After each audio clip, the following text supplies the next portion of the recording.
All right, guys, welcome to the blog where you ask the doc a question. So I had a patient yesterday.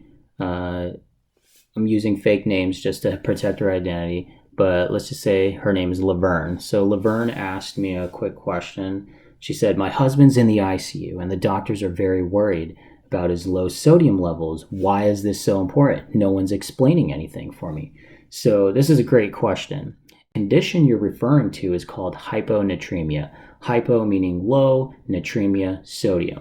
So the importance of sodium is it serves as an important regulator of metabolic function.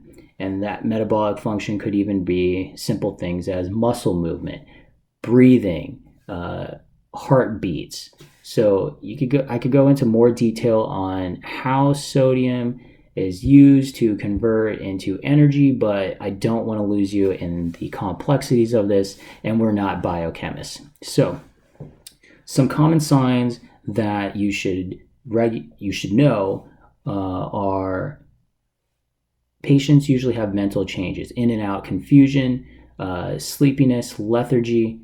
They can have headaches. The other thing that they can experience is muscle spasms. And worst case scenario is seizure, coma, and the worst thing that we're worried about is potential death. The normal level of sodium varies from laboratory to laboratory, but in my hospital, it's usually around 130 to 135. There are many causes of low sodium, but the most important concern, especially when we're talking about the ICU, would be the negative outcome of not treating it appropriately. The condition is called cerebral edema.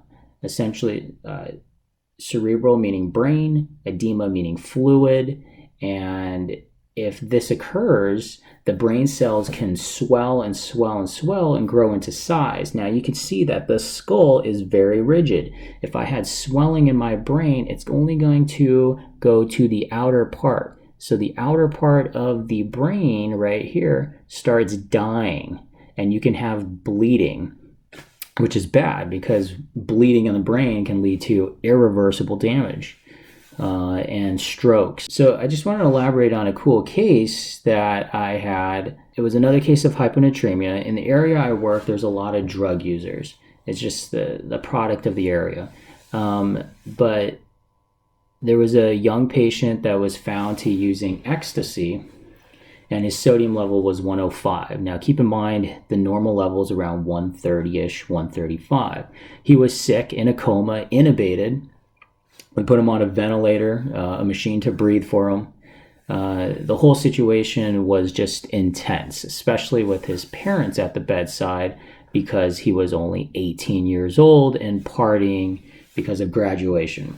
So what happened? Ecstasy manipulates brain chemical function, impacting the ability to regulate your sodium.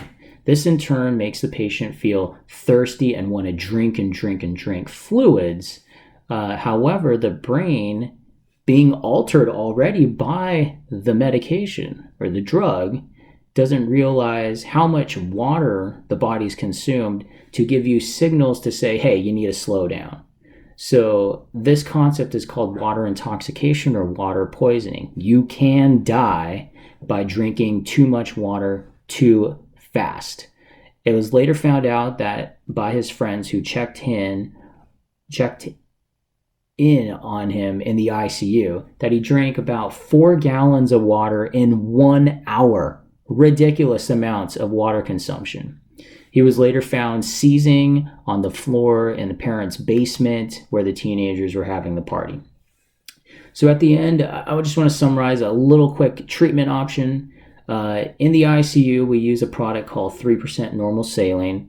It's a fluid type that goes into the line, into your bloodstream, and we check labs on you almost every hour or every 2 hours.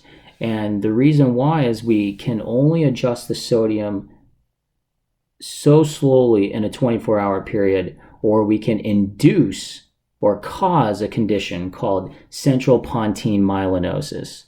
And this condition is actually quite severe.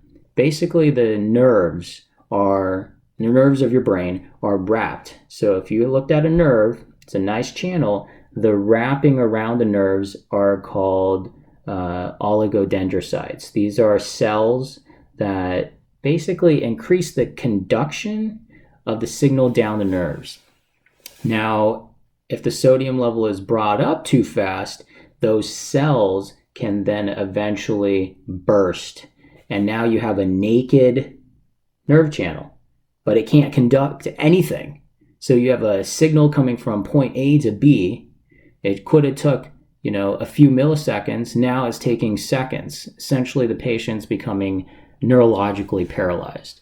So you have to do it very slow. You have to use this product called 3% normal saline and be very careful about it. So Laverne, my heart goes out to you. I hope your husband does well and that he's overcoming this condition. Now, thankfully, Laverne's husband is not dealing with such a severity of, say, water intoxication by ecstasy, but I'm sure he'll do well, and I wish you best of luck. Once again, thanks, guys. If you find this material very interesting, or you're a medical enthusiast, or you're a med student that wants to learn more, or at least practical applications from a doctor that practices internal medicine and critical care medicine, join the channel, subscribe and follow along, and I'll try to make some more short videos in the future. And if you have a question, ask the doc. Thank you.